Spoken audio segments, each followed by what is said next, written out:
হাত দিয়ে ইশারা বলে যেও না, যেও না গো মা, যেও না। আর ছোট ভাইটা ডাক দিয়ে বলে মা আসো, মা আসো, আসো মা আসো।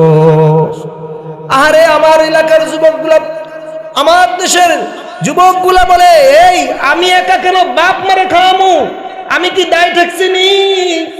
আমি 5 দিন খাওয়ামু, তুই 5 দিন খাবি, আমি 10 দিন খাওয়ামু, তুই 10 দিন খাওয়াবি। আমি গতকালকের আগের দিন আরবের একটা পত্রিকার মধ্যে একটা প্রতিবেদন দেখছি, আরব দেশের একটা পত্রিকার মধ্যে একটা প্রতিবেদন দেখছি। এতই ভালো লাগছে আমার কাছে, আমি মনে করছি যে আমি এটা কম মরছি, এত ভালো লাগছে আমার কাছে। ওটা আপনাদের দিলে আপনারা পড়তে পারবেন না, আমি বললে আর আপনি সহজে বুঝবেন। আরবের এক কাজী বা জাস্টিস বা জজ যেটাই বলেন, উনি বলতেছে আমার কাছে একটা বিচার আসলো। কত আদালতে তো কত বিচার যায়। ছোট ভাই বড় ভাইয়ের নামে মামলা করছে, ছোট ভাই বড় ভাইয়ের নামে মামলা করছে। কি নিয়ে মামলা করছে? আমাদের দেশে তো মামলা হয় যে জায়গা জমি দিয়ে, আমাদের দেশে জায়গা জমি না, আমাদের দেশে কি হয় যে কি হয়, ছোট ভাইতে ভুলাই বেলায় আব্বার সব জায়গা জমি কিনে বড় ভাইতে নিয়ে চলে গেছে, এরকম তো বিষয়টা। কিন্তু আরবে কি হয়েছে, মারে নিয়ে কি হয়েছে বলে, মাকে নিয়ে বিচার গেছে। কাকে নিয়ে? মাকে নিয়ে। এবার আরব দেশের কাজী বলতেছে, জজ বলতেছে এই মুসলমান, এমন হৃদয় বিদারক কাহিনী ঘটনা আমি আগে পরে কখনো শুনি নাই। ছোট ভাই এবার বড় ভাইয়ের জন্য মামলা করছে আদালতে। কাকে নিয়ে? মাকে নিয়ে। ছোট ভাই এবার বড় ভাইয়ের জন্য আদালতে মামলা করছে। জজ সাহেবকে বলছে এই জজ সাহেব, আমার বড় ভাই আমার মাকে 20 বছর ধরে লালন পালন করে, আমি যদি আমার মাকে একটু লালন পালন করার জন্য চাই। ওই বড় ভাই বলে না না, আমার জায়গা জমি সব তুই নিয়ে যা, কিন্তু আমি আমার জান্নাতকে আমি আমার ঘর থেকে বের করতে রাজি না। কিন্তু মহামান্য আদালত, আপনি তো জানেন না আমার বড় ভাই দিন আনে দিন খায়, এমনও দিন আছে না খেয়ে দিন যাপন করে। কিন্তু মহামান্য আদালত, আমাকে আল্লাহ পাক এত সম্পদ দান করেছে, আমার টাকা পয়সার কোনো অভাব নাই, আমার টাকা পয়সার কোনো অভাব নাই। আর আমার বড় ভাই দিন আনে দিন খায়, এমন দিন আছে কাজ না করলে, কাজ না করে বসে থাকে, খাইতে পারে না। আমি যখন বড় ভাইকে বললাম বড় ভাই মাকে আমার কাছে দিয়ে দাও, মাকে আমি লালন পালন করি। এবার বড় ভাই বলতেছে আমার টাকা পয়সা না থাকে না থাকুক, কিন্তু আল্লাহর নবী বলছেন হুমা জান্নাতুকা ওয়া নারুকা। এ যুবক, এই উম্মত, এই মা তোর জান্নাত, এই মা তোর জাহান্নাম। মাকে যদি সঠিকভাবে খেদমত করো তোমার পরকালে জান্নাত নিশ্চিত। আর মাকে যদি তুমি খেদমত না করো, তুমি স্মরণ রাখিও মাকে খেদমত করার না করার কারণে আল্লাহ পাক তোমার জাহান্নামের ফয়সালা করে দিবে। এবার মহামান্য আদালত বলতেছেন ওইটা তো শরিয়া আদালত, কারো প্রতি জুলুম করা যাবে না, যেহেতু বড় ভাইটা গরিব মানুষ। এবার মহামান্য আদালত বিচার দিয়ে দিছে, রায় দিয়ে দিছে, আজকে থেকে নিয়া মা ছোট ভাইয়ের ঘরে খাবে। তবে যদি মা চায় বড় ভাইয়ের ঘরে যদি কখনো আসতে চায়, তখন তাকে বাধা দেওয়া যাবে না। এই রায় যখন দিয়ে দিছে, বড় ভাইটা মার দিক তাকায় বলে মা, হাত দিয়ে ইশারা বলে যেও না, যেও না গো মা, যেও না। আর ছোট ভাইটা ডাক দিয়ে বলে মা আসো, মা আসো, আসো মা আসো। আরে আমার এলাকার যুবকগুলা, আমার দেশের যুবকগুলা বলে এই আমি একা কেন বাপ মারে খাওয়ামু, আমি কি দায় ঠেকছি নি?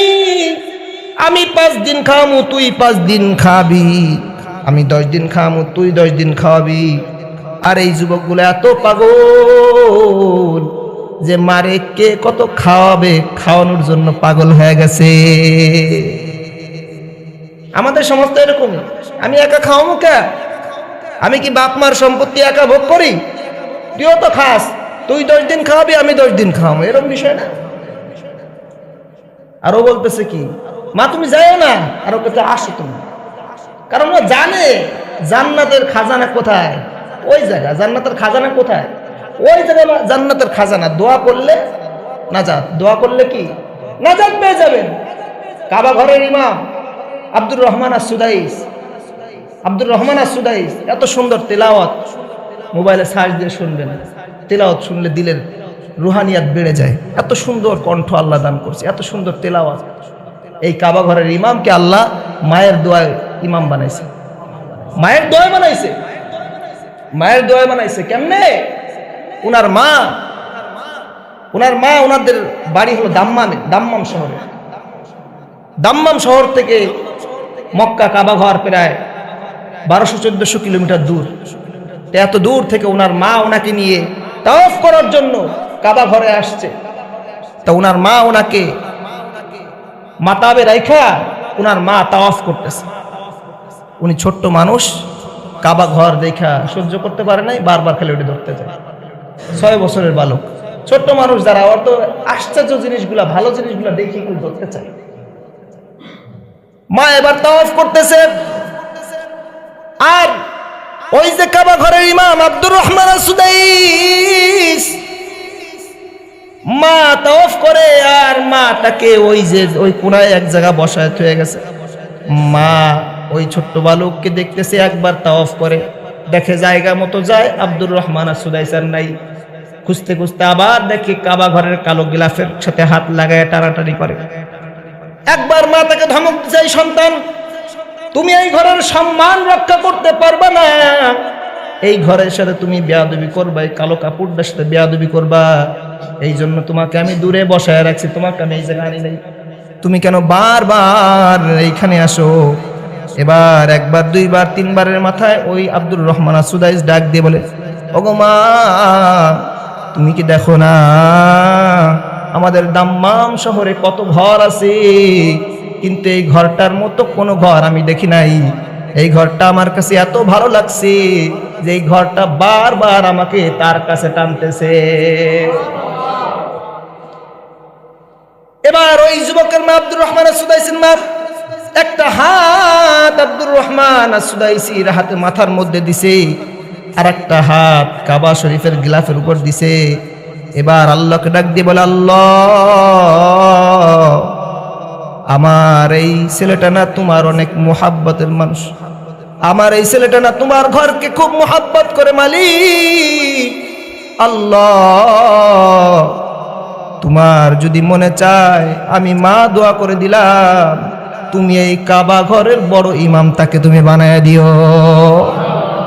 এই যুবক ভাই, মায়ের দোয়ায় সব কিছু হয়, মায়ের দোয়ায় এমন কিছু নাই যে তা হয় না। মা দোয়া করতে দেরি হয়, কবুল হইতে দেরি হয় না। মাকে খাওয়াবেন না, খাওয়াবেন কাকে? খাওয়াবেন না কাকে? আপনি শাশুড়িও খাওয়াবেন, মারেও খাওয়াবেন, সবাইরে খাওয়াবেন নাকি? ইনশাল্লাহ। হ্যাঁ, মায়ের খেদমত করবেন তো ইনশাল্লাহ?